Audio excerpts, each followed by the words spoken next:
এই মুহূর্তে ইউজড মার্কেটে আপনি যদি 30,000 টাকা খরচ করতে পারেন তাহলে গুগল পিক্সেল 6টা খুব সুন্দর কন্ডিশনের আপনি পাবেন। আজকে আমরা 6টার শুধুমাত্র ক্যামেরাটা দেখব। ক্যামেরা আসলে খুবই ভালো পাচ্ছেন 30,000 টাকা বাজেট অনুযায়ী।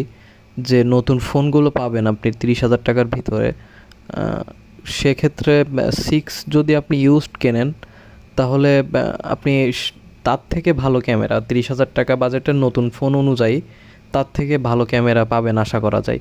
কারণ এখানে শুধুমাত্র 2টি সেন্সর ব্যবহার করা হয়েছে। তবুও মানে মেন ক্যামেরা দিয়ে আপনি ভিডিও বলেন, স্টিল ফটো বলেন, সব সব টাইপের সব দিক থেকে আপনি স্যাটিসফাইড থাকবেন। তাছাড়া ভিডিও পাবেন আপনি 4K 60 FPS।